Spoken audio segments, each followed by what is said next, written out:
废物东西，还敢来纠缠雪晴，真是癞蛤蟆想吃天鹅肉。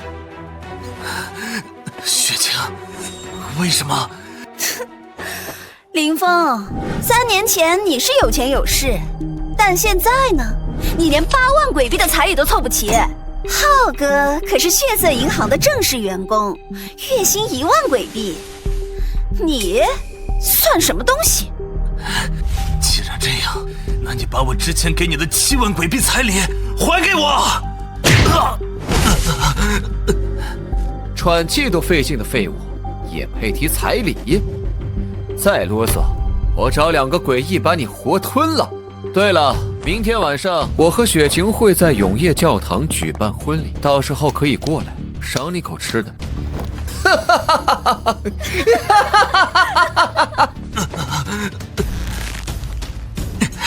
血色银行，永业教堂，给我等着！检测到宿主强烈的消费欲望与生存执念，无限消费系统请求绑定。无限鬼币，立刻绑定！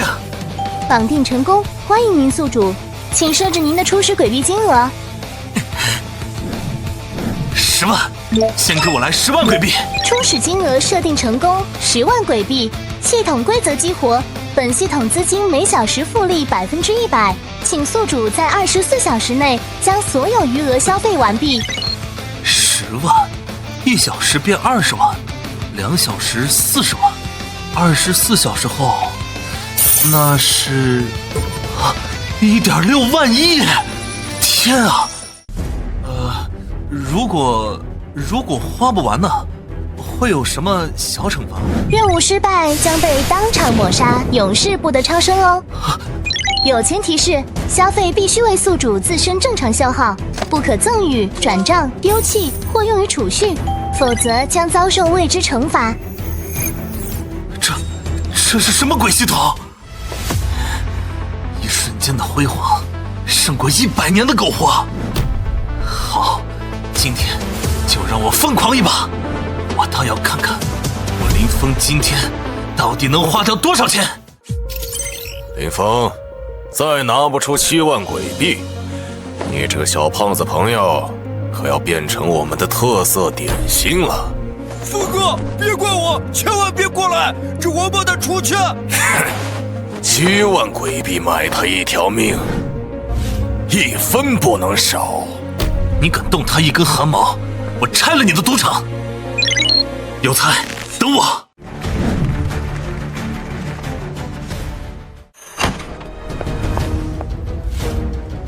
哟，还真来了！钱呢？7万鬼币，拿来吧！啊，7万，那可是普通诡异10年的工资，他怎么可能拿得出来啊？完了，还真回来送死了！峰哥，那是你全部身家了，不能给他呀！检测到宿主陷入抉择困境，贴心服务开启。选择1，破财消灾支付7万救人，但会受到系统违规惩罚。选择2，以攻代守，临时获得逢赌必赢体质，所赢资金全部计入账户余额。我选2，逢赌必赢，体质已加载，祝您游戏愉快。我要跟你赌命、赌运、赌一切。我调查过，这2人毫无背景才敢做局，但这10万鬼币，他从哪儿弄来的？不管了，10万鬼币抵我赌场2个月营收，必须吃下。哼，想赌？可以，你得先把欠我的7万还了，总不能拿我的钱来跟我赌吧？好，支付成功，当前余额3万鬼币。峰哥，不能赌，他们出钱，我们赢不了的。小子，饭可以乱吃，话不能乱说。我们鬼鬼乐赌场童叟无欺，再敢污蔑，老子撕了你！哼，放心，我心里有数。第1个小时结算完毕，复利奖励到账，鬼币加20万，当前总余额23万鬼币。我操！20万瞬间到账，他干什么了？ 23万鬼币，这够我花几辈子了。他打进了血色银行金库吗？人类怎么可能有这么多钱？现在可以开始了吗？就赌骰子，简单点。好。峰哥，完了，没有鬼印庇护，在所有鬼异眼里，我们就是一块行走的肥肉。没错，获得鬼印才能让你们安全的活下去，而获取方式嘛，自然是完成我们发布的场景任务了。鬼鬼乐赌场场景规则变化，玩家赌输一次即可通关场景，下单最低额度23万鬼币。修改场景规则，剥夺鬼印，这就是你的最终手段了。我选择23万鬼币，全押。小子，如果你敢赢，就算你拿到钱，没有鬼印，我们瞬间就能撕碎你。所以你只能输，只有输光这23万，你和你朋友才能像狗一样爬着离开这里，换一条贱命。23万鬼币我必须吃下，只要事后把在场的所有人类都处理掉，修改规则这种事情，鬼律师也不会知道这里发生了什么。我跟了。峰哥，完了呀！赢了是死，输了也是倾家荡产，我们怎么办呀？别怕，谁告诉你没有第3条路的？买定离手，大还是小？你先买。好，那我买豹子6。你这是什么意思？他为什么这么生气啊？这个林峰找到了第3条路，他买中 BOSS， 正常屠杀是100倍，如果他还是庄家，按规矩还能再翻100倍，23万的1万倍，我的天哪！是23亿！如果真是 BOSS 6，赌场赔得出23亿吗？赔不出，老板就得死。如果不是林峰曙光丹暂时保住了命，本来必死的局让他盘活了，太厉害了！峰哥，你太牛逼了！所以，老板，23亿鬼币足够买下你这条命了。没道理，这场赌局只有我们赌赢，而你永远稳坐钓鱼台。你说呢？它可以影响赌场的普通规则，但绝对无法修改最核心的铁律：输钱必须支付，否则规则会亲自将它抹杀。老板，我们所有装置都失效了，完全影响不到投资结果。赌局作废，你们可以滚了。这样最好，既不用赢那要命的钱，也解决了眼下的麻烦。检测到宿主凭借自身智慧化解危机，并未依赖系统能力，表现优异，特此奖励血色银行1000万鬼币存款，你已成为银行尊贵大客户。这算什么奖励？这明明是惩罚！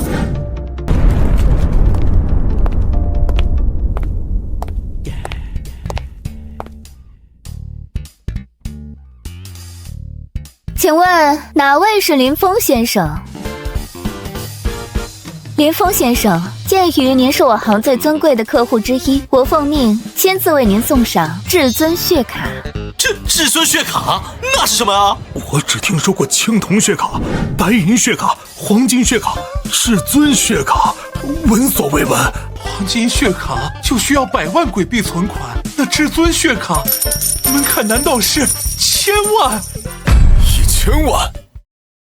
持有此卡，您在我行所有业务享有最高优先权。同时，根据协议，本行将为您提供一项基础服务，为您永久性固化鬼印状态，无需再参与任何场景任务。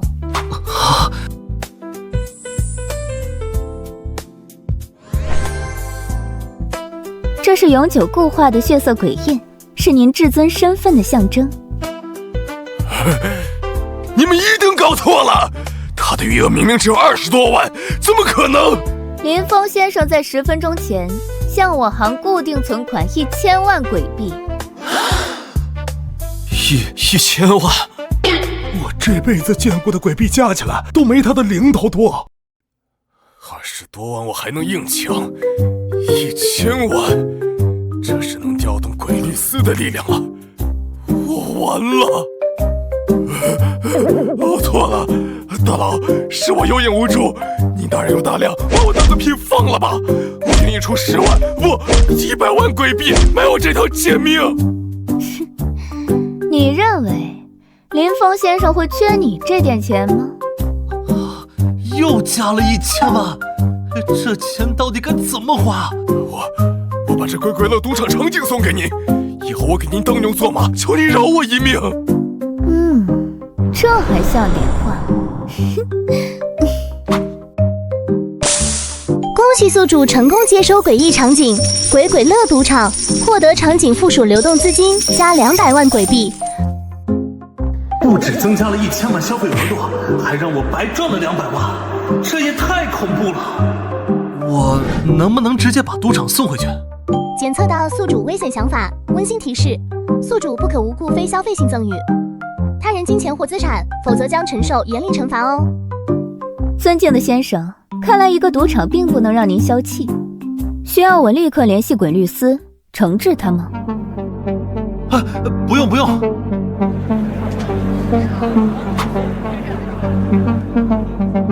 等等，所以现在我成了这鬼鬼乐赌场的老板？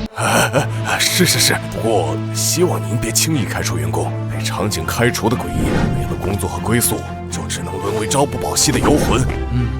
我知道了。那我先走了，林先生，记得打给我哦。峰哥，你还是我认识的那个峰哥吗？你怎么这么有钱了？如假包换。林老板，那我现在可以走了吗？走？为什么要走？果然，他还是不肯放过我。我的诡异回来了，而且直接通关了鬼鬼乐赌场，这个月可以不用参加诡异场景了。谢谢大佬。大家可以离开了，后续鬼鬼乐赌场会进行升级改造，欢迎各位常来玩。所以规则不能随意修改，否则鬼律司会严惩，包括我刚刚直接恢复大家鬼印的事儿，也算违规。是的，该说的我都说了。林老板，您能放我走了吗？你走了，我的1.6万亿怎么办？有了，发工资也算是消费吧。大家现在工资多少？牛头马面500鬼币月，70个普通员工100月，外面还养了10个打手，50鬼币月。老板，如果您觉得工资高，我们可以降。不，太低了。警告：薪资调整上限为现有基础的10倍。想花点钱怎么就这么难？听好了，所有人，工资翻10倍。至于你，我给你月薪2万，继续管理赌场，你愿意吗？愿意，老板。从今以后，我们为您马首是瞻。我1000一月了，我不是在做梦吧？多少？5000鬼币1个月，这抵得上血色银行的正式工了。另外，月结太麻烦，从今天起，工资日结，现在就过来领钱。老板慢走，欢迎老板随时视察。老大，那新老板说的以后赌场故意输钱给人类，真的没事儿？废话，新老板要的是开心，是场面，咱们就输钱，怎么了？老大，新老板还说无限招打手，月薪500。我有个表哥。闭嘴！你们以为新老板真缺打手？500鬼币1个月还不限数量，这是要培养自己的核心班底。立刻给我联系山海市所有叫得上号的诡异，我们鬼鬼乐要起飞了。所以，峰哥，接下来20多个小时，你要花掉1.6万亿，这怎么办呀？怎么办？当然是买。李经理，你来一趟。我要买永业教堂，你能操作吗？永业教堂价值约为500万鬼币，不过据我所知，主教大人没有出售意愿，除非什么？除非您亲自和他沟通。联系他。你这卑微的人类虫子，胆敢觊觎我的神圣殿堂！600万！狂妄！我岂会！800万！人类，你这是在亵渎！1000万！永业教堂是无知心血！2000万！李经理，合同可以马上签吗？我立刻传输给您。签完了，现在它是你的了。哎，不急，我一个人类买下你的教堂，你以后在诡异圈还怎么混？精神损失费、员工跳槽的抚恤金和你继续管理教堂的酬劳一起，我出3000万打包收购教堂，并雇佣你和你全体员工。老板，从今往后，萨格尼斯愿为您效命。第3小时复利到账80万鬼币，当前总余额303万鬼币。我先支付你300万定金，24小时内给你结清尾款。啊，3个小时花掉300万，但这速度离1.6万亿还差得远呢。萨格尼斯先生，林先生答应你24小时内支付就绝不会拖欠，难道你认为他会拿300万跟你开玩笑？当然不会，老板您误会了。您什么时候来教堂视察，我一定准备好最隆重的仪式。我记得3个小时后，永业教堂有一场婚礼。是的，老板，是血色银行的一个员工租借了场地。啊，那我3个小时后过去。好的，老板，我立刻去安排。您真是太厉害了，3000万鬼币，眼睛都不眨一下。唉，我可是有1.6万亿，前10的诡异场景全买下来也花不完呢。哎，不知道你们血色银行卖不卖？血色银行不只是银行，也是上海市诡异的最高管理机构之一。鬼律司绝不会允许银行被买卖的。但是，若有您身后那想象中的庞大势力支持，或许一切皆有可能呢。势力？李经理，交易完成了，您请回吧。我走不了了呢。银行下了死命令，要我全程陪同您完成资产验收，所以接下来我会陪您一起去永业教堂哦。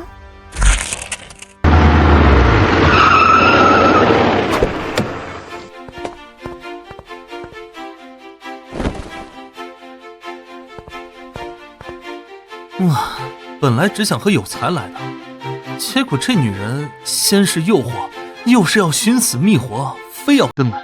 不过，她办事效率倒是真高啊。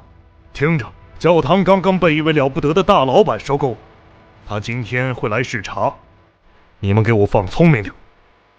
是，主教大人，我们知道了，一定不会给您添麻烦。浩哥，你真厉害！收购教堂的大佬竟然也给你面子来参加我们的婚礼。哼，你老公我毕竟也是血色银行的正式员工，等会儿大佬来了，我们好好表现。要是哄得他开心，随手打赏的诡币都够我们逍遥一辈子了。林峰，你这个废物，还真敢舔着脸来啊！请出示请柬。瞎了你们的狗眼，不看看我们是谁？联系一下萨格尼斯吧，别为难他们。林峰，没想到你竟然真的死皮赖脸的跟来了。你们是什么人？大家看看，这是我前男友，一个穷的叮当响的废物，现在不止租了身行头，还租了个女鬼来撑场面，真是笑死人了。我告诉你，穿得再像个人，废物还是废物，我是不可能跟你复合的。你就那么自信？自信？诡异降临前，你是个靠家里的废物；降临后，你连鬼币都挣不到，你什么底细，我能不知道？林峰，识相点，赶紧滚！今天有位大人物要来，这2位是鬼律司的大人，专程在此迎接。你在这里闹事，冲撞了大人物，死100次都不够。哦，我好像见过你，你是血色银行的普通员工吧？既然知道，还不赶紧带着这个废物滚蛋！小妹妹，听姐姐一句劝，拿了钱就赶紧走人。这种废物男人，离他越远越好。如果我今天非要进去，冥顽不灵。最后惩罚，再不滚，将以扰乱诡异场景罪将你2人逮捕。哎呀，鬼律司好大的官威啊！这2个结婚的小丑，加上你们这2个有眼无珠的东西，真是瞎了狗眼！你敢辱骂执法者？萨格罗特少教主到！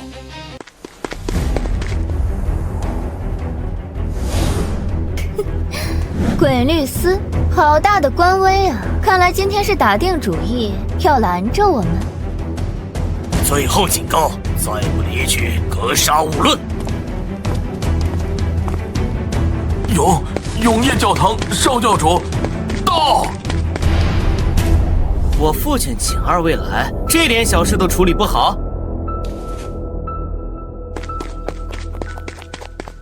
少教主，就是这2个没请柬的穷再来闹事，还想硬闯我们的婚礼。在下血色银行正式员工陈浩，这2个人口出狂言，蔑视永业教堂威严。萨格罗特少教主，你们永业教堂的待客之道就是任由看门狗对着贵宾狂吠。他敢这么跟少教主说话？有意思，今天能看到血剑教堂吗？贵宾，我呸！林峰，你个废物，租了个傻子女友，敢这么对少教主说话？你算什么东西？一个出来卖的也配质问少教主？喂，编号 HS7H4，员工陈浩即刻开除，全球诡异世界同步封杀。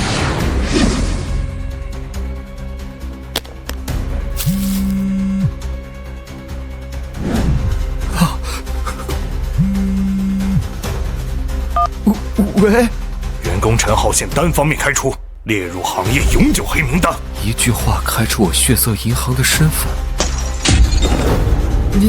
你难道是？够了，一个血色银行的低级员工身份而已。瞧你那没出息的样子！今天是迎接新老板的大日子，算你们撞在枪口上。我不管你们有什么背景，敢在这里闹事，我让你们永世不得超生！少教主发怒了，这2人完了。永业教堂和血色银行平起平坐，少教主的权势岂是一个银行职员能比的？对，得罪了少教主，你们死定了！浩哥别怕，等他们死了，你的身份肯定能恢复。哼，没脑子的东西，你爹就是这么教你的？你的脑子是怎么长的？他都做到这个地步，你们就从来没想过查一下他的身份？你们找死！少教主息怒，直接杀了他，太便宜。我们直接动用权限剥夺他们的诡异。剥夺诡异，那比死还惨，会沦为所有诡异的公共口粮。好。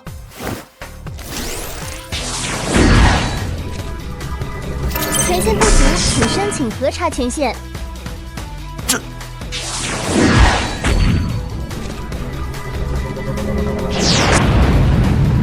最高警报，权限锁定。大人，小的有眼无珠，求大人饶命！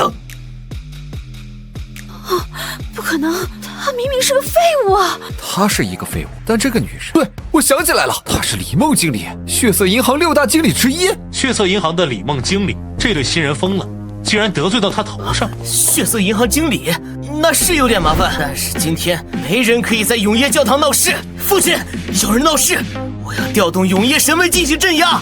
我再给新老板准备晚宴，天塌下来也别烦我。转了，领最高权限，务必保证婚礼顺利进行。你们必死无疑！永业神卫，传说中教堂真正的底蕴。听说100年前，就是他们成功刺杀了血色银行的一位区域行长。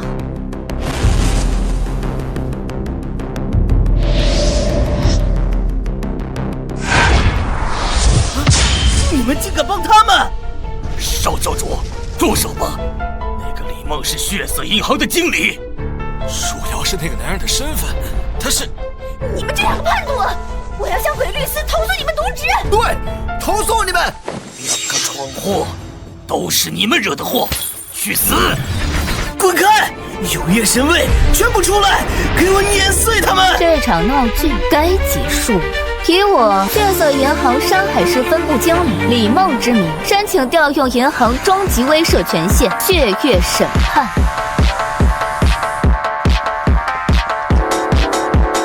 你疯了！这点事你都有终极武器！现在停下你的永业神位，跪下道歉。胡闹！父亲，启动底蕴吧，跟他们拼了！你这个逆子！李经理，万分抱歉，是我教子无方。老板，这一切都是天大的误会啊！老板，这个男的就是永业教堂的新老板，今天最大的贵宾。不可能，怎么可能是他？他只是个废物啊！假的，一定是假的！老板，我不希望再看到他们两个。明白。遵命，马上带走。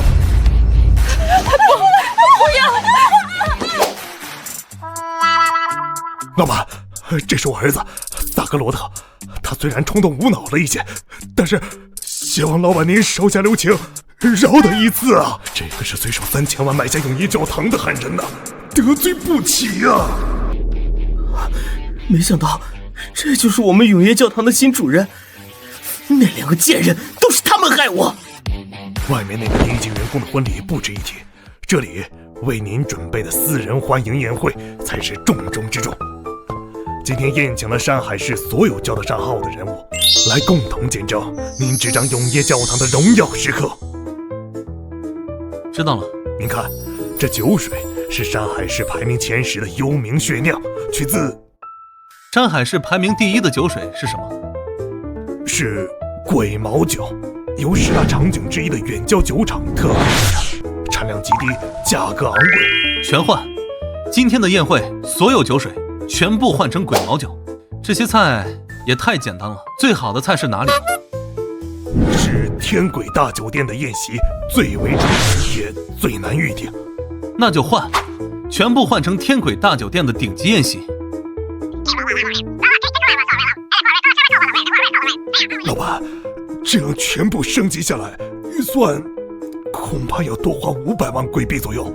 这种规格的晚宴在山海市还从未有人操办过。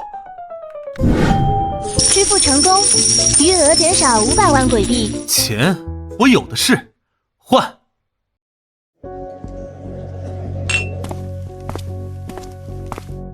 老板，这位是鬼律司的司长白木星君大人。鬼律司司长拥有看穿人心的能力，所以他才能坐稳这个位置。鬼律司明面上是山海市最大权力机构，监察所有诡异场景，维持秩序。按照惯例，可以适当送一些钱给鬼律司，保个平安。正愁没地方花钱，时间过去了7、8个小时，复利的额度越来越大，花钱也越来越难了。这种送钱合规吗？大家都会这样做。我们血色银行和永业教堂每年都会捐赠一笔，虽然不那么怕他们，但被他们找茬也很麻烦，这属于默认的范例了。还是要给的，这样我们在自己场景里能有一些自由度，尤其是您是一位人类，可能需要送的更多一些。说起来，为什么这宴会里一个人类都没有？山海市早已沦为诡异的天堂，人类目前还没有出现真正的强者，只有一些反抗军，但他们路走错了。他们固执的要反抗我们诡异，以卵击石，不像您背靠神秘势力。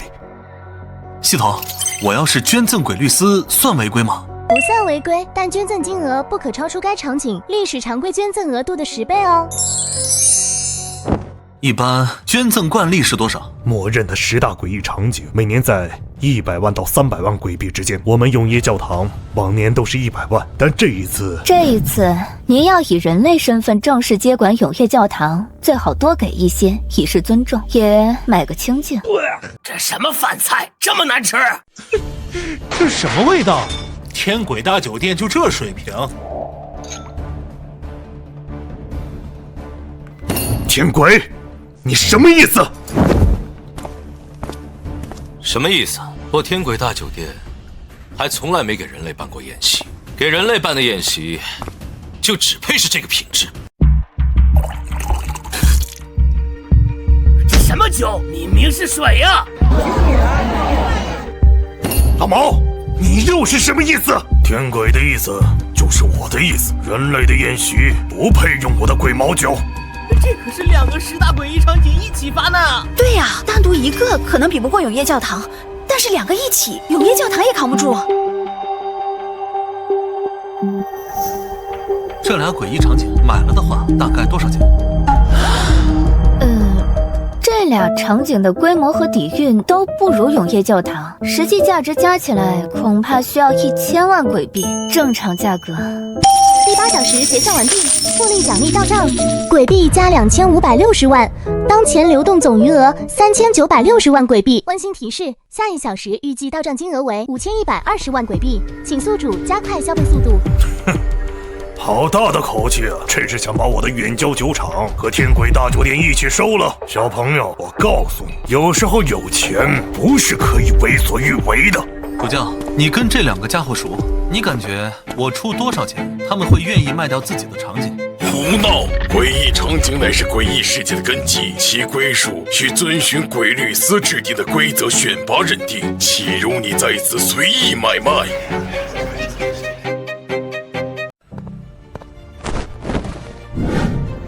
鬼律司亲自下场定性，老板已经站在整个山海市的对立面了，他怎么还笑得出来？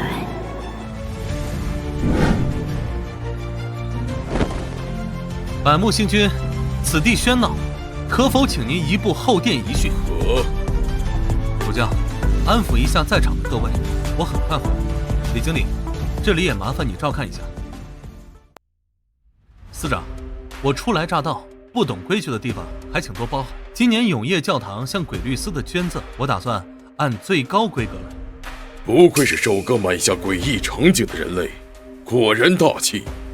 但是鬼律司需要维持山海市稳定，你买下一个永业教堂，已是人类翘楚，再买恐怕会引起恐慌，与大局不利。而且你也别想利用永业教堂去打压其他场景，鬼律司不会允许。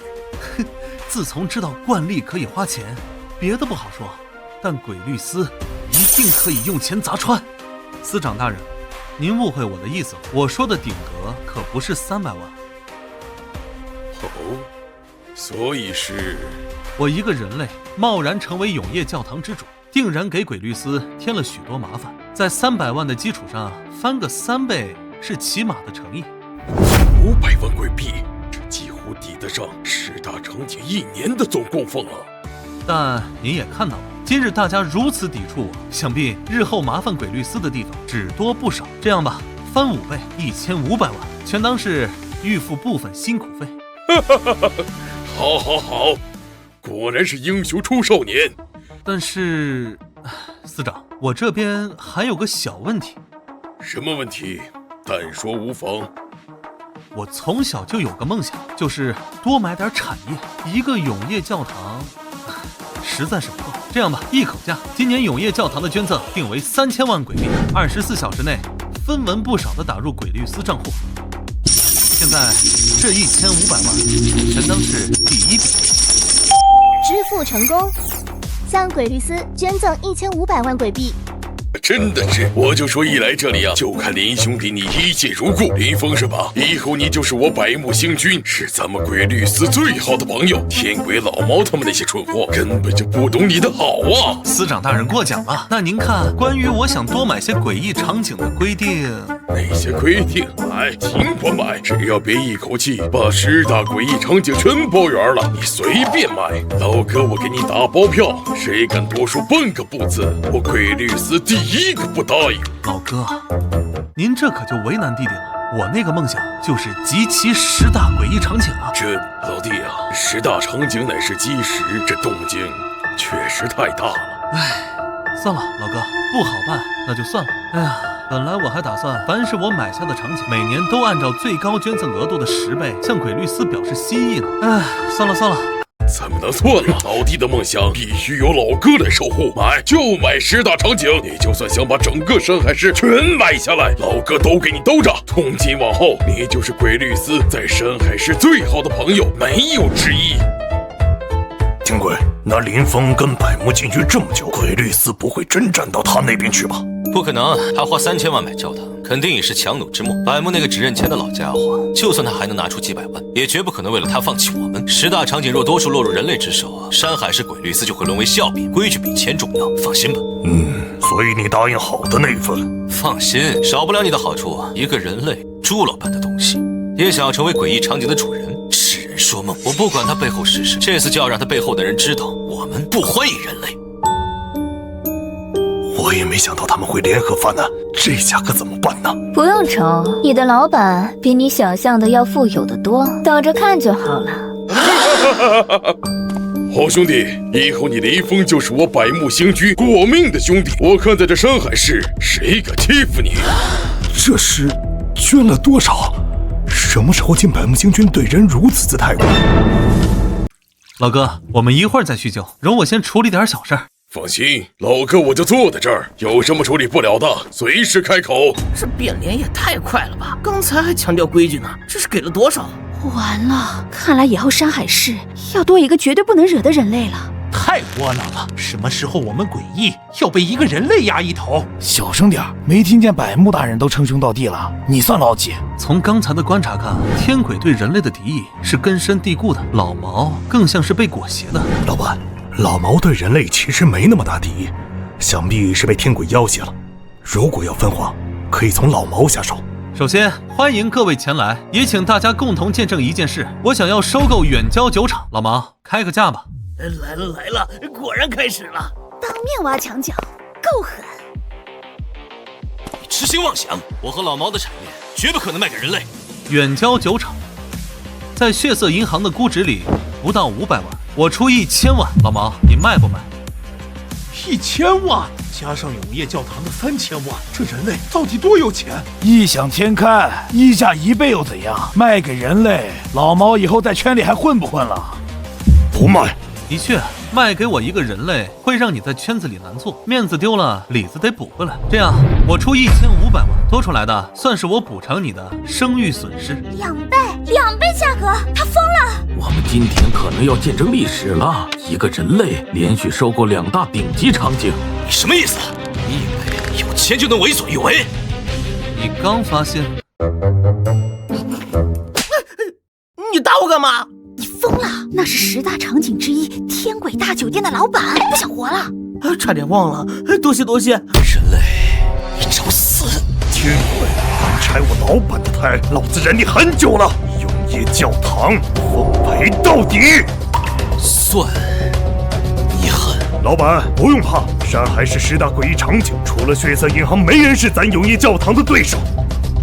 所以，老毛，1500万，远郊酒厂卖不卖？1500万啊！这些年经济萧条，龟毛酒销量连年下滑，酒厂实际价值连500万都悬，1500万几辈子都赚不来。可是，人类都是不靠谱的，他空口白话，谁知道能不能拿出钱？但没有我天鬼大酒店的渠道，你远郊酒厂迟早倒闭。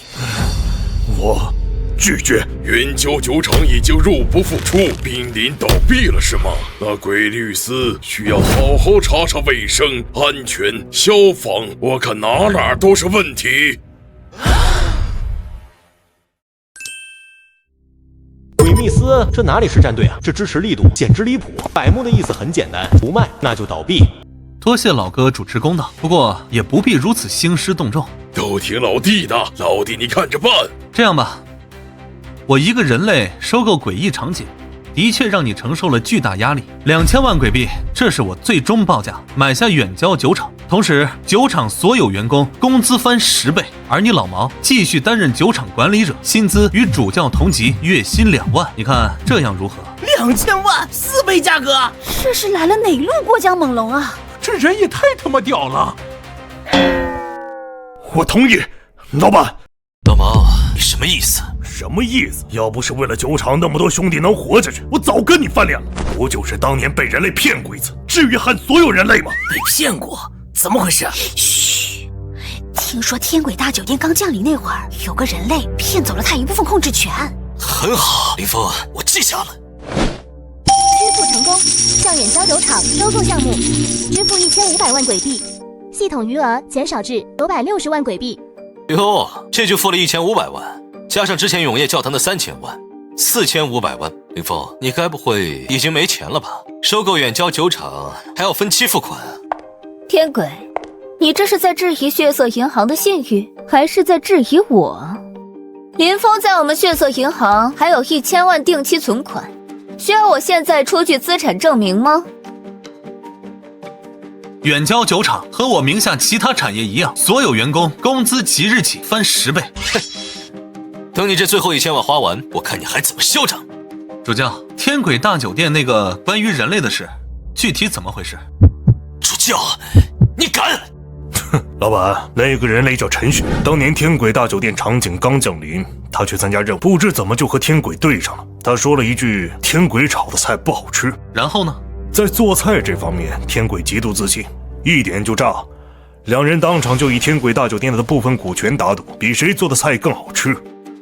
再然后，闭嘴！菜炒完了，天轨才发现他们忘了设定评委，而当时规则契约默认的评委就是陈雪本人。自然是天轨输了，赔了一部分股份。从此以后，他对人类深恶痛绝。哦，居然是这样。天轨，你的大酒店卖不卖？不可能，我天轨绝对不会把酒店卖给人类。那好，那我也该亲自参与一下诡异场景了。下一个场景就去你的天轨大酒店。不行，老板，他的主场规则由他定，您去就是羊入虎口。老板，三思啊！好啊，我一定好好招待你。诸位都听到了，林峰先生亲口所说，要参与我天轨大酒店的诡异场景，请各位做个见证。差点忘了，他是人类，确实可以参加场景。可那是天轨的老巢，规则都是他定的，这不是找死吗？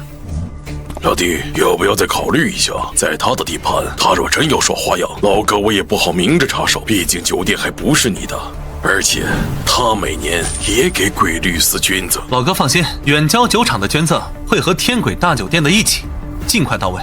只要老哥你在规则内保我公平即可。老狐狸，不就是想问远郊酒厂的捐赠什么时候到账吗？拐弯抹角，绝对公平。天轨，你若敢在场景里耍阴招，明天就让你酒店关门。规则之内，我自然遵守。既然如此，那就今天去吧。太仓促了，至少要准备一下。没错，至少也要等明天。有钱能使鬼推磨，最坏的结果无非是违规被系统惩罚。对，这个天鬼讨厌人类对我有利，这样才可以名正言顺的砸钱。不用等，就今天。我操，那人类谁呀？竟然走在一群诡异前面！什么一群诡异？你看清楚，那是天鬼、老毛、百目星君、萨格尼斯主教，全是山海市最顶级的大佬。这个人类什么来头？这些大佬为什么都陪着一个人类啊？这人到底是谁？你们认识吗？各位，欢迎光临天轨大酒店。那么，林峰先生，请准备迎接场景了，祝您用餐愉快。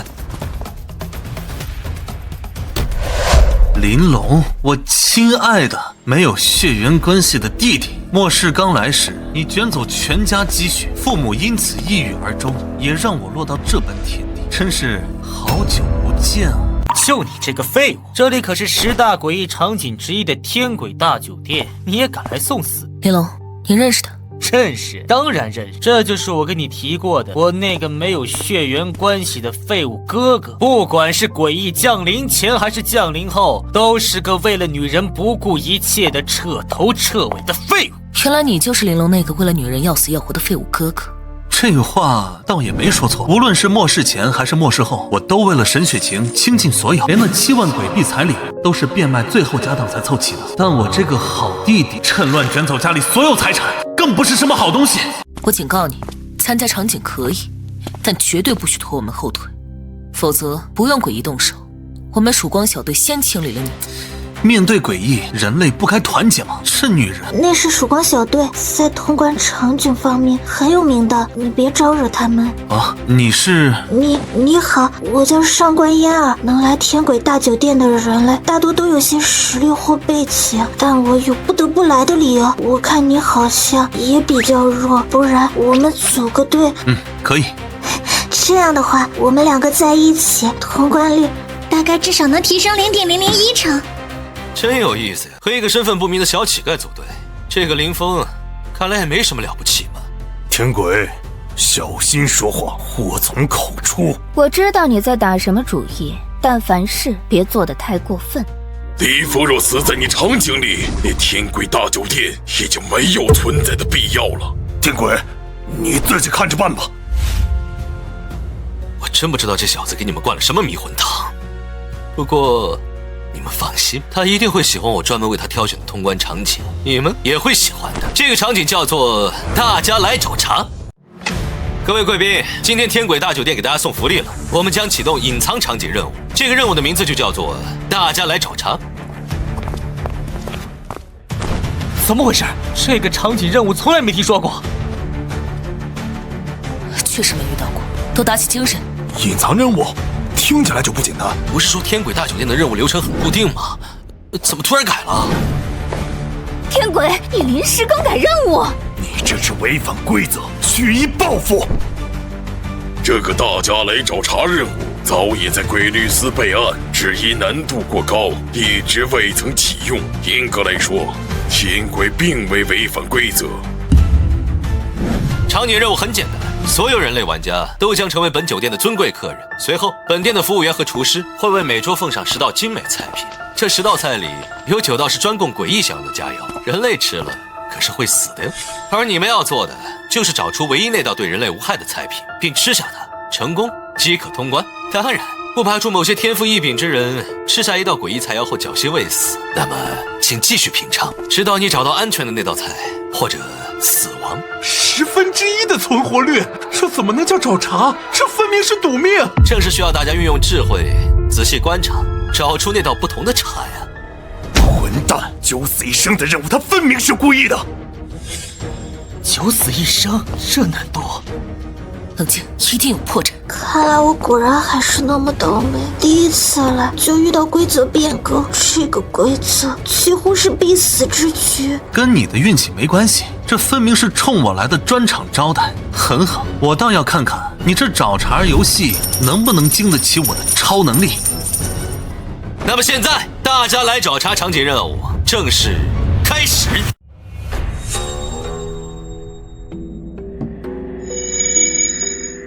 一共12位客人，2人一组，请一一入座。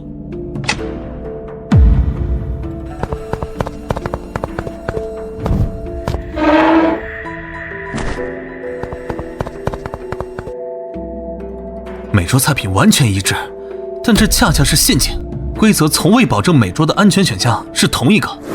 天轨在诱导我们互相算计，用别人的命来试错。林峰大哥，都一样，这怎么选啊？菜品完全一样，那道安全的菜是否也完全相同？很好的推理，但是规则之内无可奉告。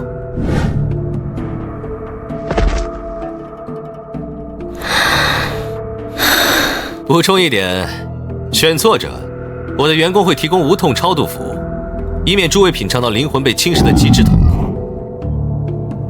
你们有10分钟，超时或选错，鬼印剥夺，届时诸位就是我这群饿坏了的员工们合法的自助餐。互相试毒，前提是安全菜一致。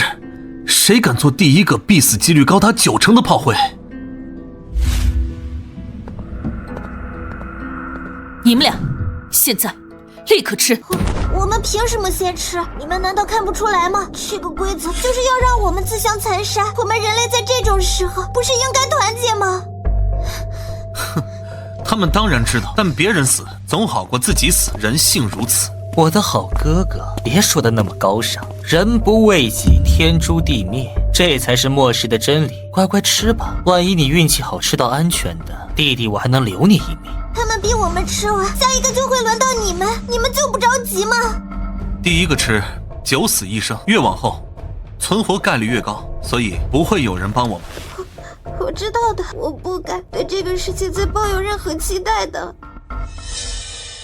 废话说完，一人选1道菜，立刻吃，否则我现在就送你们无痛上路。好哥哥，没想到这就是最后一，你放心去吧，以后你的前女友沈雪晴，弟弟我会帮你好好照顾的。这把枪能杀诡异吗？不能。懂了，所以这玩意儿是专门用来对付自己人的。妹子，别太悲观，这就是人性。他们至少没有主动站出来逼迫我们，这已经算他们心底还残留着一丝善意。至于某些人，已经烂到根子里了。天轨这规则完全堵死了我用钱直接解决问题的路。我先吃，帮你试一道。哎，别动！系统，如果我贿赂这些服务员或厨师，算违规吗？赠与贿赂行为均属严重违规。天鬼太可恶了，这是要把所有路都堵死。他算计好了规则，逼老板要么死，要么违背人性。虽然看不惯他，但不得不承认，这家伙的坏水在诡异里是独一份。你们呐，是不是太小看林峰了？真以为我百慕仅仅是见钱眼开之辈？且看着吧。你在天鬼大酒店月薪多少？林峰，你以为我没想到你这手啊？他们全都签了终身契约，工资再低也是我的员工，谁敢收你的钱，我立刻让他魂飞魄散，永世不得超生。你和天鬼大人认识？听着，所有人类，谁能让林峰先吃到菜，不管用什么方法，我可以在规则之内给他一次额外的提示机会。我的好哥哥，你真是出息了！一个废物还能得罪这种大人，快吃吧，别耽误大家活命。我真为你们感到可悲，这种行为与背叛人族何异？你放屁！活着才有资格谈未来，一个快死的人懂什么？林峰，我不知道你做了什么，但现在立刻选择吃下去，否则我想天鬼大人会更乐意看到我直接开枪。谁给你的狗胆，敢用枪指着他？一个卑贱的人类也配用枪指着我的老板？是天鬼借你的胆子吗？动他，永夜教堂与你曙光小队不死不休。以后山海市，你们曙光小队难混喽。第9小时复利结算完毕，鬼币加5120万，当前流动总余额6080万鬼币。这绝对不可能！他就是一个废物，怎么可能让3大场景的老板？老板也是你能辱骂的？我忍你很久了。什么意思？这里是我的场景，想公然破坏规则吗？话倒也不能这么说，他们并未直接干涉你的规则执行，只是现身观战而已。鬼律司司长，他也来了。天鬼，我鬼律司固然崇尚规则，但你当真要如此不留余地？你当明白，今日若一意孤行，便是同时与他们3位交恶。单个或许你尚能周旋，3者联手，过了今日，你天鬼大酒店在山海市将举步维艰。司长大人，你这是在威胁我？这一切都在规则之内，就算你们全部与我为敌又如何？今天我必须让他死！峰哥，打听到了，我问了很多人，得到最确切的消息，陈雪她当年根本没有走出天鬼大酒店。再去调查陈雪的下落，本想找到持有部分股权的他来破局，怎么会这样？林峰，你打的是这个算盘，想找陈雪来制衡我，你永远也找不到她，死心吧！是不是只要找到陈雪，我们就有机会活下去了？不可能！你一个卑贱的人类小乞丐，怎么可能知道陈雪在哪里？你绝不可能知道！他知不知道，试试便知。你紧张什么？你知道陈雪在哪里？我只是想确认一件事，确认了告诉你，你有背叛人类吗？没有，这些诡异场景是我的产业。李经理、主教、老毛是我的合作伙伴和朋友。我林峰从未背叛人类。其实我这次来是来找妈妈。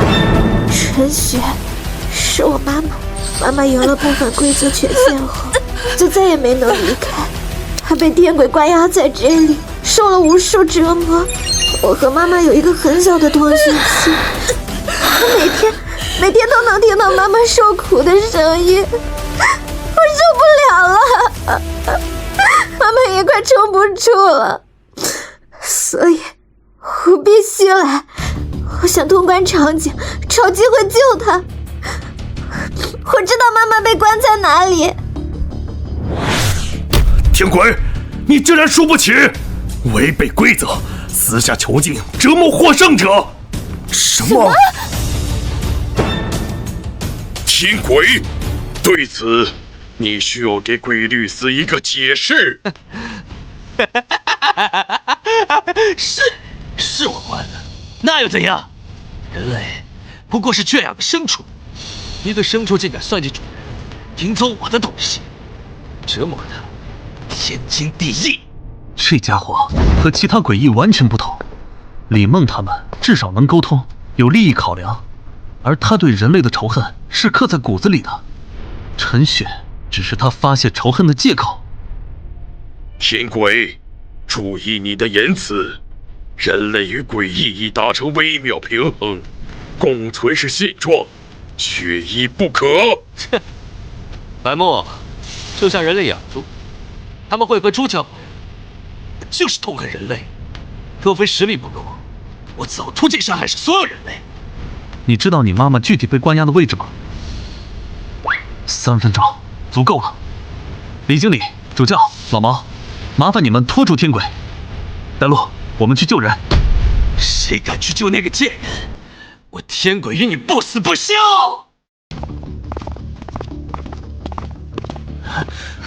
闭嘴！别惹事！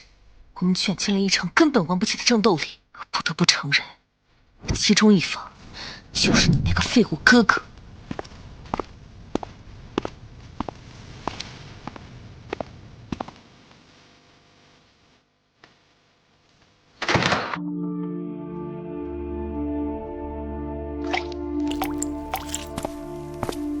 妈妈，别过来，快走！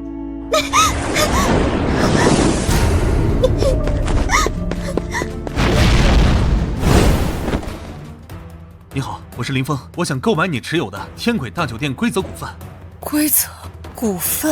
妈妈，林峰大哥很厉害，他买下好几个诡异场景了，他是我见过最厉害的人类，你相信他？你们在说什么？什么规则股份？就是天鬼大酒店的部分控制权限，你当年从天鬼那里赢来的。我知道你要什么了，但你们走不掉。天鬼已经感应到你们进来，他马上就到，他绝对不会放我们离开，尤其是我。为什么？因为根本就没有什么部分控制权限。当年我太贪心，找到的规则漏洞时，让他把整个天鬼大酒店输给我。所以严格来说，你才是天鬼大酒店真正的老板。是我当时赢了之后，天鬼假意臣服，说要给我打工，我竟然还沾沾自喜。可就在他讨论工资的时候，这个混蛋违背核心规则把我打晕，对我百般折磨，强迫我签署了授权协议，让他代管酒店。所以天鬼只有你被迫给予的管理授权，并没有酒店所有权。对，酒店的主人从始至终只有我。你们真要逼我鱼死网破吗？天鬼，你这话什么意思？我们只是在这里做客观战，何时影响了你的场景规则？老板，找到关键了，否则天鬼绝不会如此失态。天鬼认识这么多年，叙叙旧都不行，火气别这么大嘛。即便被围攻，天鬼的反应也过于激烈了，像是根基被动摇。3秒，立刻滚出我的酒店，否则我不介意在山海市发动一场诡异战争。就算你们联手，在我的地盘也休想讨好。老板触及核心了，拦住他！你们竟为了一个人类，不惜与我全面开战！林龙，你弟弟到底是什么人？为什么永夜教堂和血色银行会为了他不惜和天鬼开战？不可能，明明就是个废物。为老板打架，能不能少了我老毛？在我的场景里，就算你们3个联手，也是徒劳，森罗万象。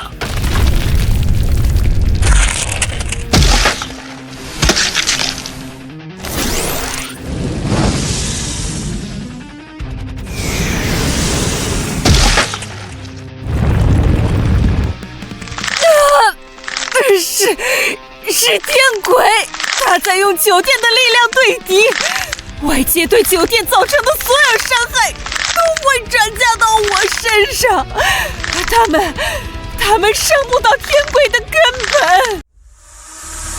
陈雪，请立刻将天鬼大酒店的所有权卖给我，需要多少鬼币？天鬼虽然只是代理人，但他不断窃取，蚕食权限。现在，除非有巨大数额的鬼币，才能……鬼币到底是什么？为什么所有鬼异都如此渴望它？鬼币，你可以理解为它是我们这个世界运转的根基，如同传说中修仙者需要的天地灵气，鬼异需要吸收它来修炼，维持自身存在，甚至构建和维持场景。原来如此，鬼币竟然是这个世界的力量源泉。那我的系统究竟是什么存在，能凭空创造这种规则层面的能量？可我如今也拥有了几个诡异场景，为何无法直接转化鬼币？因为你是纯粹的人类之身，缺乏转化和吸收鬼币能量的诡异本质，而我被囚禁折磨这么多年，身体已被环境同化，趋于半鬼异物，本可以吸收鬼币对抗，但天鬼用禁制禁锢了我，从未吸收过鬼币能量。那你现在需要多少鬼币才能冲破禁锢，对抗天鬼，真正拿回控制权？很多到不可能。年轻人，你的好意我心领了，燕儿，带林峰先生先离开吧，别再管我了。妈妈，到底需要多少？你说啊！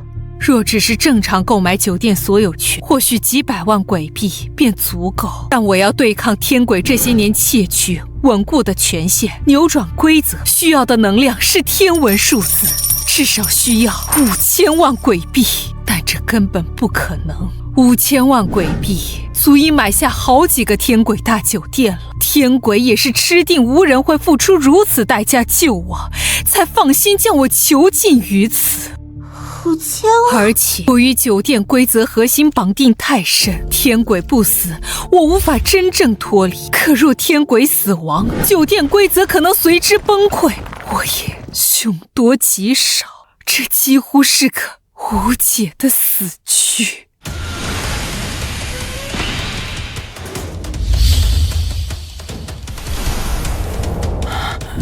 够了！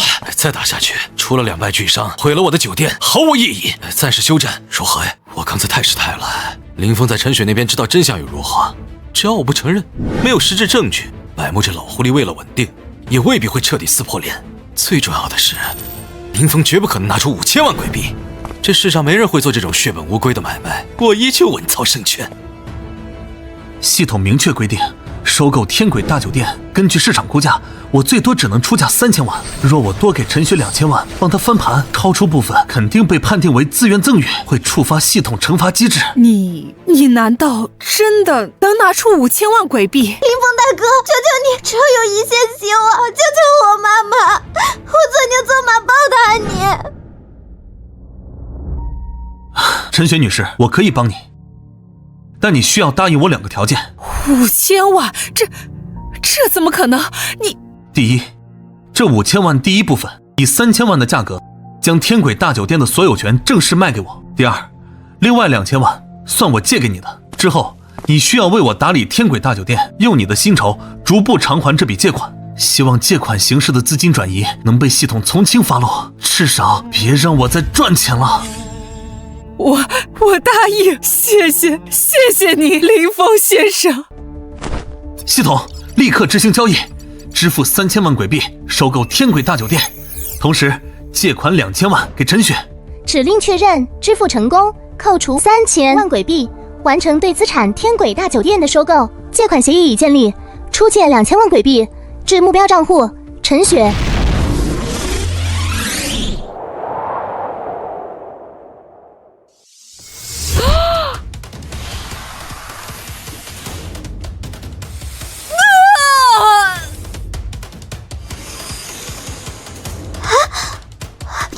妈妈，你真的恢复了！警告：检测到宿主存在规避规则行为，惩罚内容永久关闭，直接收购诡异场景消费途径，今后所有类似交易将被判定无效，无法交易。完了，最重要的花钱方式被封死了，10大场景才收了4个，剩下的时间我要怎么花掉1.6万亿？规则之力正在回归，天鬼，你的末日到了。林先生，大恩不言谢，现在我要去拿回属于我的一切。我跟你一起去，天鬼不会轻易放弃的。我也要去。三位何必为了一个人类大动干戈？不如我们各退一步。不，这不可能！我的核心权限在被剥离。我早就发现，你使用天鬼大酒店的方式不像是主人，而像是代理人。天鬼，你果然不是酒店的真正主人。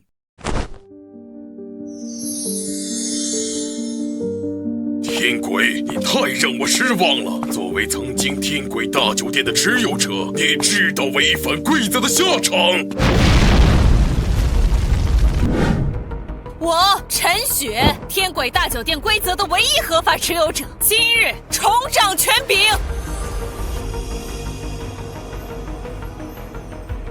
5000万鬼币，你真的给了他？你他妈到底是什么怪物？整个山海谁也找不出几个能随手拿出5000万现钱的。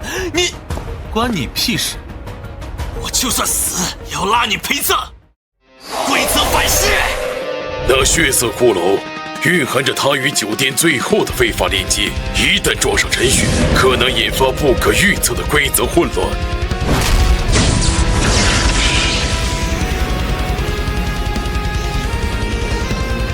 鬼律司裁定，非法权限链接，强制斩断，剥夺。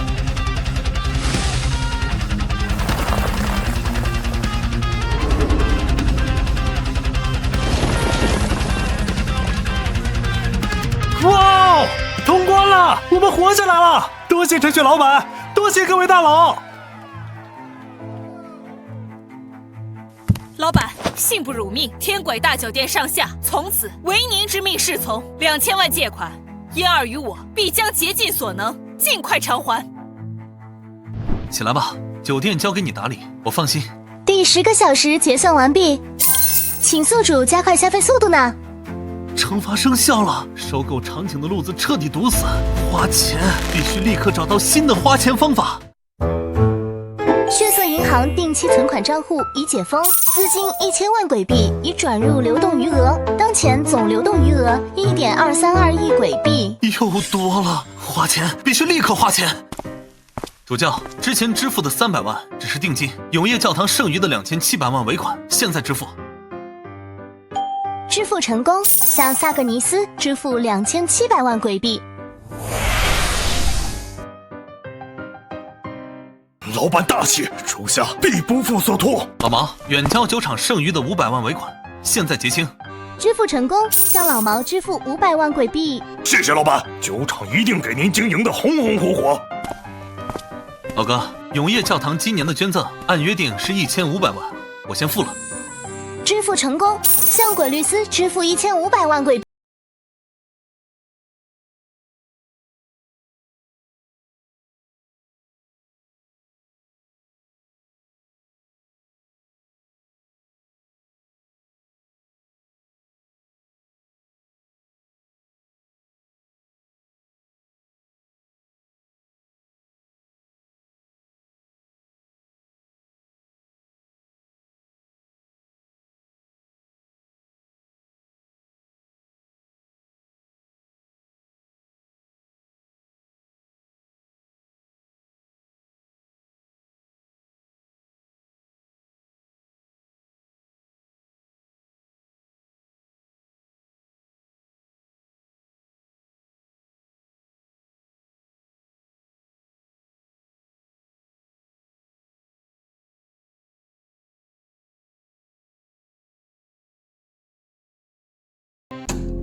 永业教堂、远郊酒厂、天鬼大酒店3个场景都安排妥当了。李梦被银行叫走，主教老毛、陈雪都回去管理产业，热闹散去，只剩下最致命的问题：系统禁止我再收购场景了。剩下的10几个小时，还有1.6万亿鬼币要花，我该怎么办？峰哥，外面都传疯了，你现在是整个山海市最神秘的人类，收购4大诡异场景，拿到鬼律司司长的私人羽翼，拥有血色银行至尊血卡，永久固化的血色诡异。现在黑市上关于你的身份悬赏已经开到100万鬼币了，但没人知道你是谁。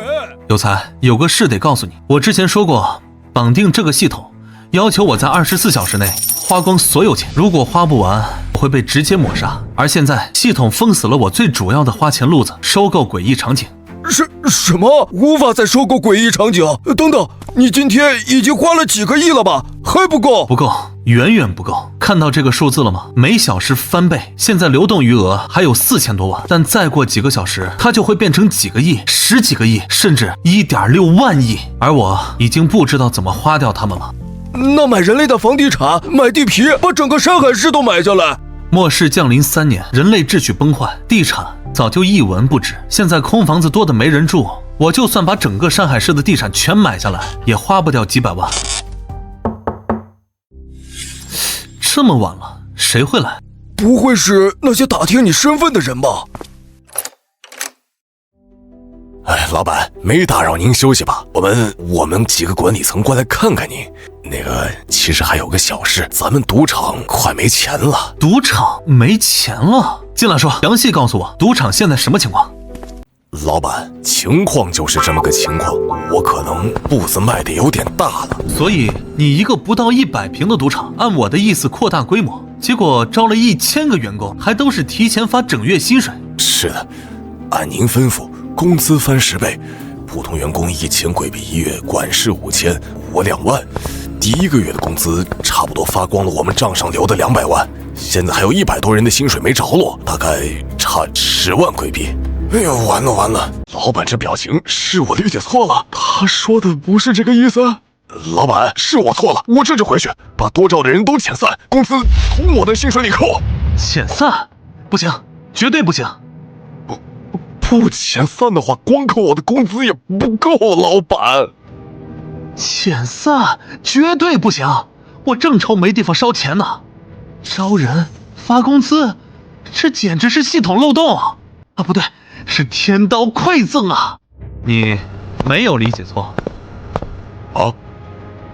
我的确要组建自己的势力，但你的思路还是太保守。告诉我，现在你手下那1000个员工，如果全部派出去招人，10个小时内最多能招到多少？全部派出去招人，10个小时，一人招1个的话，大概能再招1000人，那大概又要准备100万鬼币发工资，不够。那减一半，招500人花50万。格局打开。检测到宿主计划组建势力，规则补充：势力成员薪资受系统监管，每人每月最高不得超过1000鬼币。我就知道，系统这抠门精，每人每月上限1000，也就是说，我想通过发天价工资来烧钱的路子也被限死了。但是人数可没限制。薪资有上限，但人数没有。这1000万鬼币你先拿去。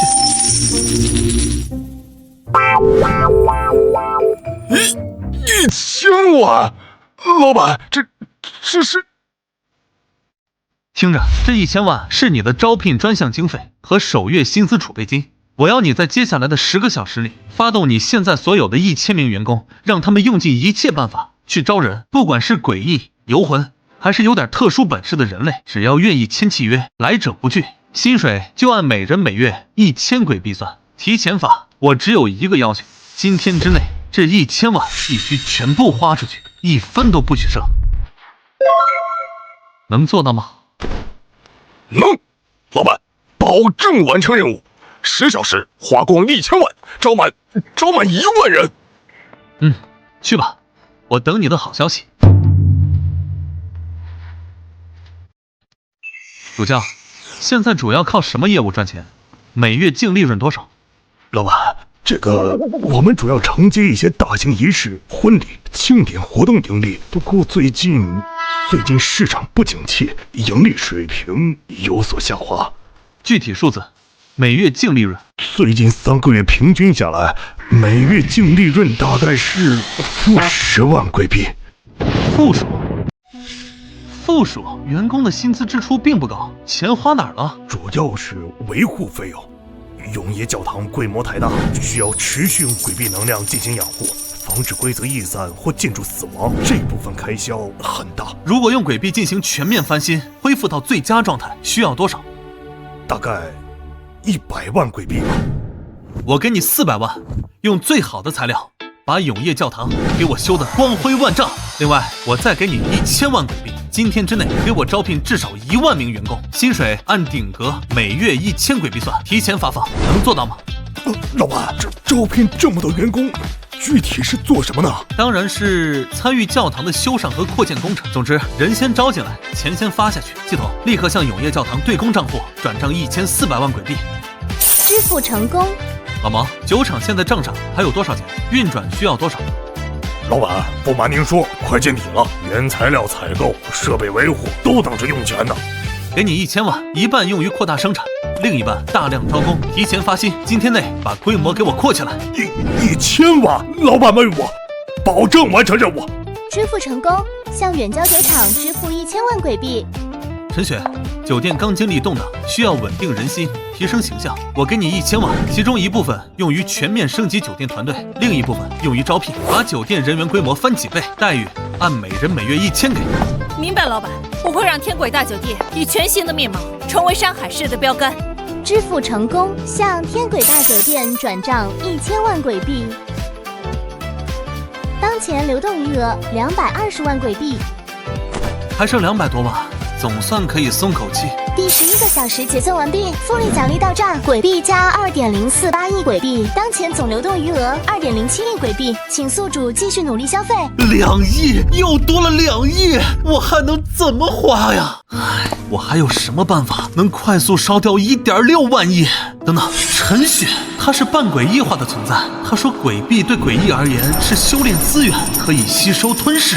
如果他可以无限吞噬鬼币来提升实力，陈雪，以你现在的状态，如果有无穷无尽的鬼币供应，你能无限吞噬转化为自身力量吗？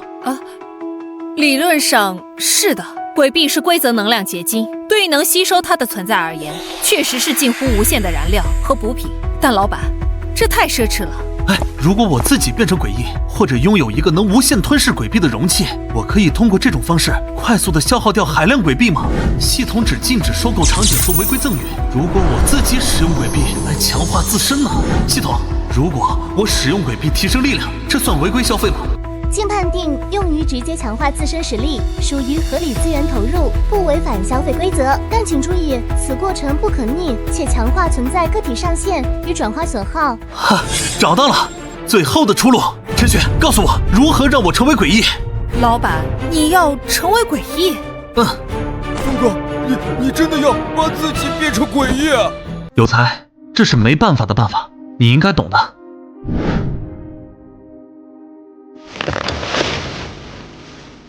老板，我必须提醒你，一旦主动选择成为诡异或半诡异，就意味着彻底放弃纯粹的人类身份。我有我必须这么做的理由。你之前说，当年天鬼是将你带入极乐公寓，才完成了对你的半诡异化改造。是的，以生命形态转化，但具体过程我并不清楚。我当时已被天鬼控制并打晕，醒来后身体就已经变成了这样。极乐公寓，这个场景我知道，在黑史传闻里，它是10大场景里最让人类毛骨悚然的一个。据说很多人会变成没有自我思想，只知道遵循某种规则的活体诡异，出来的人也对里面发生了什么绝口不提。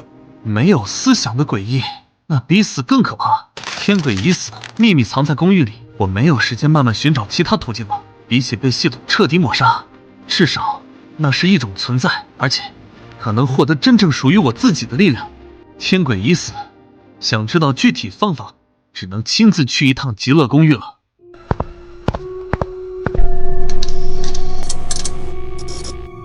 峰哥，我们真的要进去吗？我感觉这地方比天鬼大酒店还要邪门。有才，你留在外面。这次我一个人进去。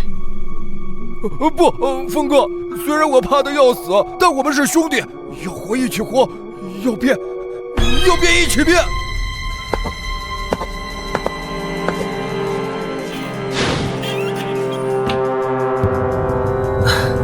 这傻小子，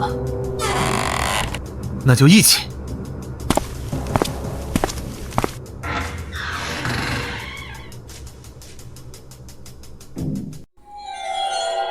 欢迎来到极乐公寓。我想找到将人类转化为保留完整意识的诡异的方法，价格不是问题。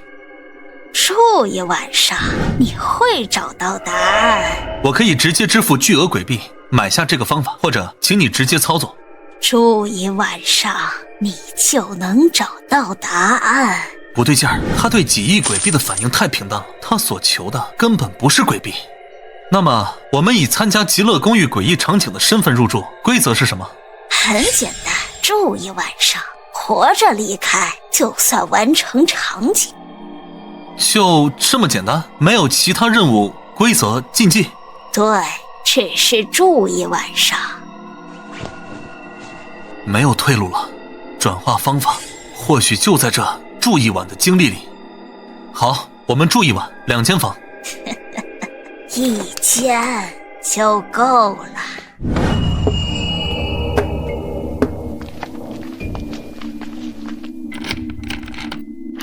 请吧。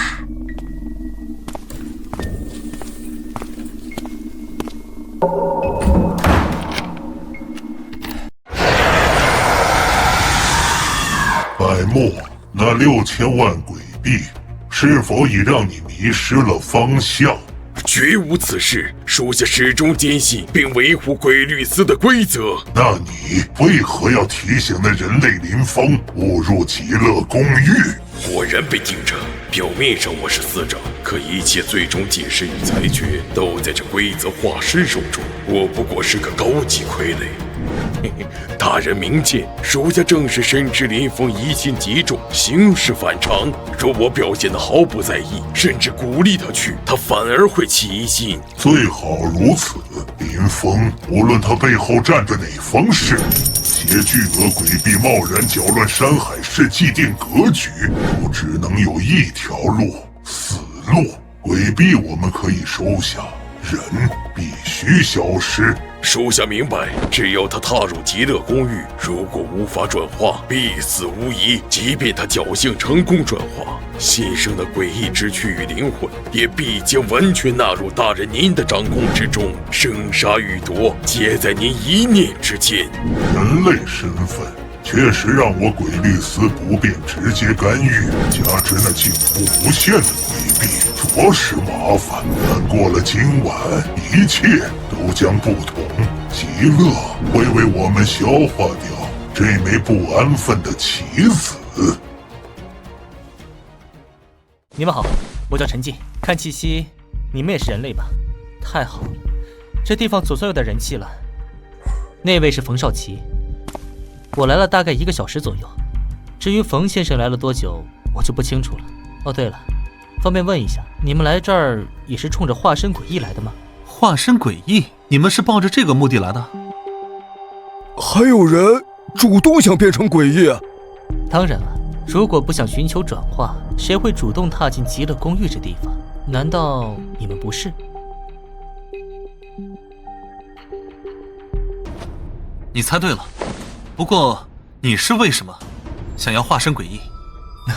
你不认识我，也不知道我们的目的，看来你们不是我们反抗军的人。反抗军？你们是反抗诡异的人类组织，那为什么还想变成诡异？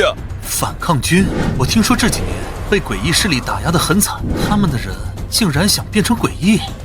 既然你们不是反抗军，那你们冒着巨大风险进入极乐公寓，寻求转化诡异，又是为了什么？峰哥，我这是怎么了？有才，什么感觉？开始了，这是被极乐公寓的规则力量同化，转化成诡异的第一步。我不想变成诡异啊，峰哥，我还没娶媳妇呢。为什么我没事？这转化的触发条件是什么？这就是极乐公寓最让人捉摸不透的地方。只要在这个房间待上一晚，大部分人都会开始这个转化过程。但是像我们反抗军的人，不知道为什么来了很多次都无法成功引发转化。目前看来，完全是随机的。不可能，只是我们还没有发现规律，或者有人隐瞒了关键信息。仔细回想，就在你身体发生变化前一刻，你在想什么？做了什么？碰到了什么？任何细微的感觉都不要放过。我什么都没干啊，就在听你们说话，心里害怕，想着千万别变成怪物，然后就这样了。当他的身体彻底透明化，转化就完成了。而转化后，有的人能像陈雪那样保留完整的人类心智和记忆，有的人则会彻底沦为没有意识的诡异空壳。我不要啊，峰哥！回答我最初的问题，你们反抗军以反抗诡异、解放人类为使命，为什么反而处心积虑的想要转化为诡异？因为我们打不过人类的身躯，人类的力量在真正的诡异面前太过渺小了。我们逐渐明白了一个残酷的事实：想要战胜诡异，或许必须先成为诡异，哪怕这意味着背叛我们曾经的人类身份。峰哥，如果我真的变成没脑子的怪物了，你记得给我个痛快。要是我还有脑子，我还跟你混，帮你花钱。看，这就是命运的无常。我们渴求却不得，你们畏惧却降临。第7次了，我依旧是个旁观者。所有诡异场景，无论多诡异，核心都建立在规则之上，绝不能出现真正的随机，否则鬼律司的秩序基石就会崩塌。这里的转化一定有它内在的可循的逻辑，只是被表象掩盖了。陈进，回答我一个问题：你们反抗军里那些曾经在这里转化成功的人，有没有最终保留了完整人类理智的？有，虽然不多，但确实有。但他们转化成功，保留了理智之后，是不是都选择了离开反抗军，甚至可能与组织失去了联系？你怎么知道？因为我知道这个房间的规则是什么了。规则就是内心深处越恐惧，越快被转化成诡异。那些发自内心强烈渴望追求转化为诡异的人，反而会被规则拒绝。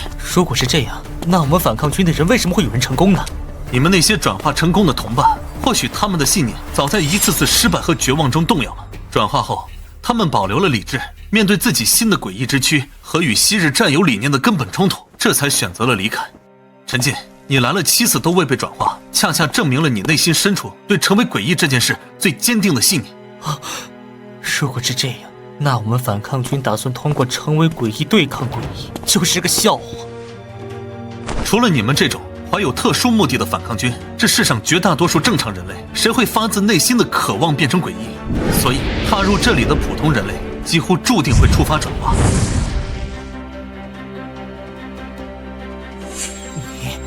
你是那个传闻中1天之内连续买下鬼鬼乐赌场、永夜教堂、远郊酒厂、天鬼大酒店4大场景，和鬼律司百目星君称兄道弟，手握血色银行至尊卡的人类林峰？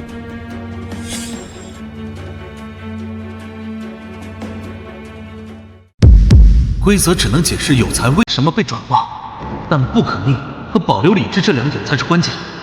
如何控制？峰哥，我的脚没感觉了。告诉我所有细节，关于转化后是否保留理智，你们观察到什么？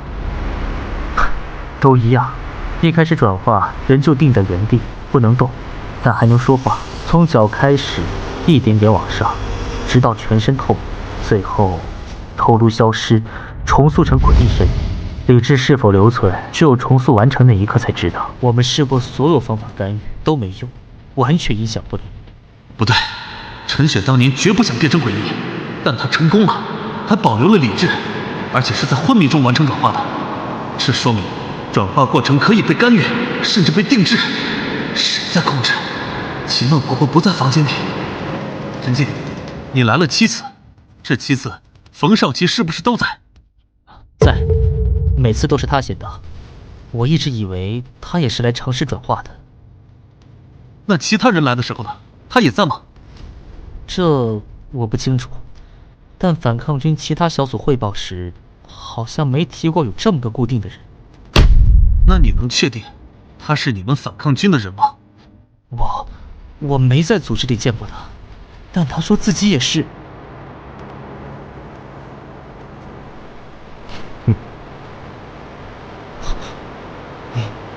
你怎么发现的？一个连续失败7次、求而不得的人，不该是这种置身事外的冷漠。刚才我们剖析规则时，任何一个真正的人类听到那种颠覆性的真相，都该有震惊。他没有，他的平静出卖了他。很精彩的推理，林峰先生，不愧是能搅动山海市风云的人。那么，猜猜看，我又是谁？或者说，我是什么？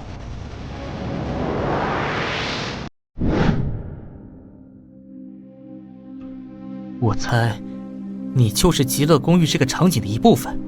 极乐公寓，哼，他还不配让我成为他的一部分。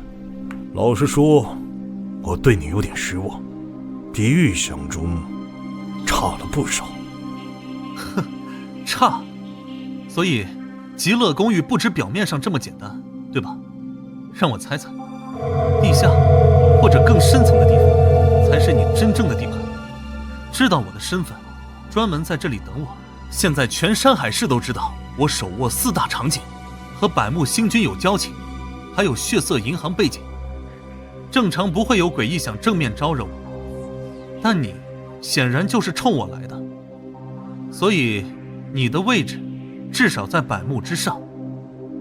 可我实在想不通，一个区区极乐公寓10大场景里排名靠后的存在，凭什么有这种底蕴和胆子？有趣，真是有趣。虽然不知道你背后站着哪路神仙，但这股聪明劲儿还算对味儿。我是谁，你不用管。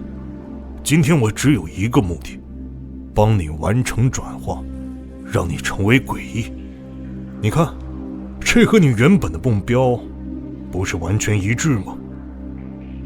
和我想的不一样，我原以为他是来阻止我转化，或者有别的图谋，没想到他的目的竟然就是帮我转化，这更不对劲儿了。我们的事可以稍后再说。你既然有能力控制这里的规则，能不能先停下我兄弟的转化，把它恢复原状？当然可以，毕竟他只是个无关紧要的角色。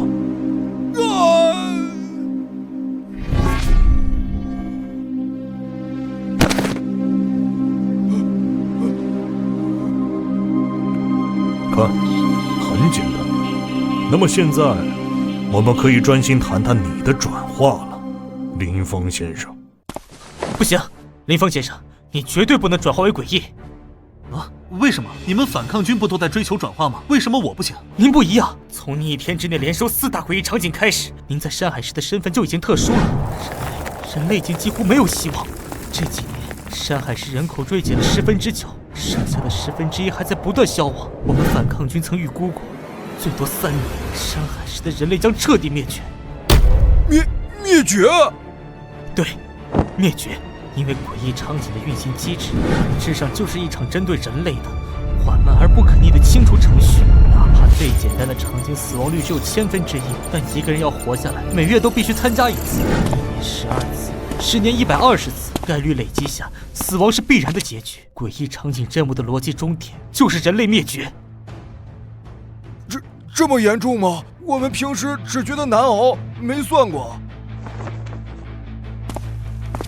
他说的数据是真实的，诡异世界的底层逻辑确实指向人类的最终消亡。但事到如今，说这些又有什么用呢？不如让我帮你们全部完成转化，成为诡异，获得永生，彻底摆脱人类这个注定消亡的种族身份。林峰，别听他的，人类还有希望，你就是人类最后的希望。而我现在终于知道你是谁了。怪不得林峰能一路无阻地来到这里，怪不得4大场景的代理人，甚至鬼律司都默契的没有真正阻拦。你是规则，对吧？无论是鬼律司还是诡异场景，都建立在规则之上，必受其约束。任务场景为何总在变化，却又遵循某种铁律？鬼律司为何只是维护者而非制定者？因为制定规则，管理这山海市所有诡异的存在，就是规则本身。而你，冯少奇，是这座城市无形的网，是规则的体现。林峰，你绝对不能转化为诡异，你不是普通的希望，你可能是我们发现的唯一的真正的。你话太多了。你对他做了什么？没什么。现在我们继续谈谈你的转化。林峰，你没得选，要么成为规则的一部分，或者被规则抹去。不能转化，最后的希望，唯一的什么？规则亲自下场要逼我转化，这绝不是帮助，这是要把我也变成他的一部分，或者彻底控制我。陈静到底知道什么？我该怎么办？鬼世界降临的那一刻起，人类的结局就已注定，转化或者死亡，这是规则，也是宿命。因为你是唯一的变量，林峰。我不知道你如何获得那近乎无限的诡秘，但能让人类延续下去的唯一可能，就是让人类掌控一个或多个诡异场景。只有成为场景的主人，才能将参与者的死亡率降低，才能开辟出真正的生存区。如果我转化为诡异，同样可以继续掌控我的场景，有什么不同？陈金，我倒是小瞧你了，竟能挣脱我的控制，而且你知道的比我想的要多。不过知道规则又如何？就凭你们俩，也兴不出什么风浪。因为你一旦成为诡异，你就将被纳入规则的直接管辖之下。整个山海市所有诡异、生杀予夺最终解释权都在规则手中。你现在是人类，规则无法无端抹杀一个未违反和谐规则的人类，这是铁律。可你若成了诡异，就等于自愿走进了规则的笼子。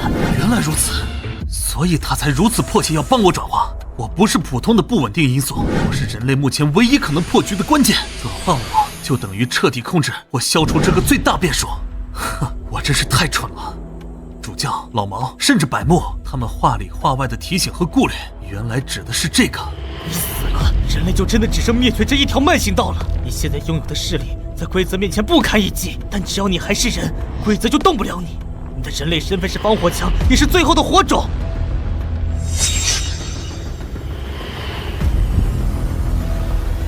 我不是圣人，我本来也只是个被系统逼着花钱的将死之人，我救不了所有人，但是至少我不能变成帮助他们灭绝自己族群的工具，不能成为压垮人类的最后一根稻草。我拒绝转化为诡异。福哥，你的脚！规则响应了，你越是坚定的以人类身份抗拒转化，转化的力量就越会以更凶猛的方式降临。拒绝即是处罚。林峰，你的意志很坚定，但这只会让你更快的、更彻底的成为我们的一员。你当真以为我连一个小小的沉静都无法控制？极乐公寓的规则竟然被用在了这里，我越拒绝，转化越快。他从一开始就在诱导我坚定人类的立场。这样不是挺好？省了我不少力气。你越是坚定的以人类身份抗拒，规则就越会帮助你完成转化。而像他们这样真心想变的，反而需要我亲自帮忙。所以我乐意让他把那些大道理说完，说得越好，你抗拒的越彻底，转化就越顺利。我可以不当救世主，但我绝不能成为扼杀族群希望的刽子手，必须做点什么。停下！快把峰哥变回来！变回来？我费尽心机才推动的转化，你让我逆转？哼，天真！规则，我猜你肯定知道我们准备了什么来对付你。放了林峰把那个东西的下落和启动方法告诉你。你们反抗军真以为自己无所不知，手握底牌？你们偷偷铸造的那把规则之刃，我早就知道了。可惜那东西残缺不全，根本伤不了我分毫。人类的灭亡是注定的，区别只在于演出的时长。林峰，乖乖配合完成转化，我或许可以让这个灭绝的过程拖得再久一点。如果你不配合，我不介意让这场戏明天就落幕。林峰，跑！我来拖住他！你是最后的火种，你必须活下来！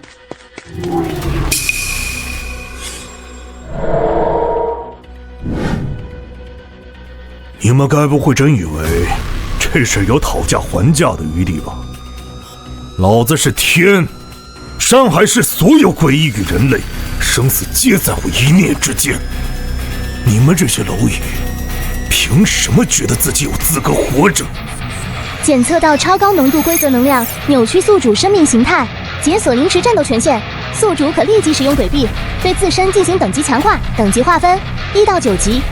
现发布强制任务：抹杀叛乱者，进化规则。原来系统你还有这个本事。喂，那个自称为天的家伙，你的剧本该换我执笔了。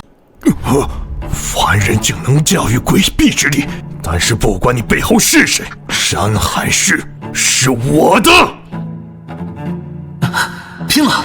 系统消耗1个亿诡币强化，余额减少1亿诡币，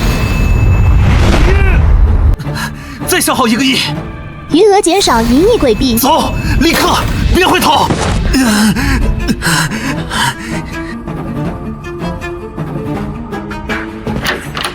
峰哥他在里面喝。今夜之后，山海市将迎来他真正且唯一的主人。老板他，我们无能为力。真是让我意外，你背后存在越来越让我惊叹了。但到此为止了，鬼离结束了。警告：检测到宿主即将被次级规则实体强制同化，最终协议启动，现一次性授予系统全部剩余资金1.6775万亿诡币。最终任务：10分钟内完成对当前规则体的净化，失败惩罚形神俱灭。终于等到这一刻了，系统先烧5000亿。什么？不！绝对不可能！中有如此海量的诡币，我不信，我不信！信不信由不得你。请注意，剩余时间8分钟、7分钟、6分钟，剩余时间最后1分钟。该结束了，系统，不，所有余额。不，规则不朽，我不可杀，你不能！可杀！无论尔等来自何方，所持何令，限23日亲赴九州殿听罪。那是九州殿，传说中此方世界所有高等规则与秩序的至高仲裁之地，它真的存在。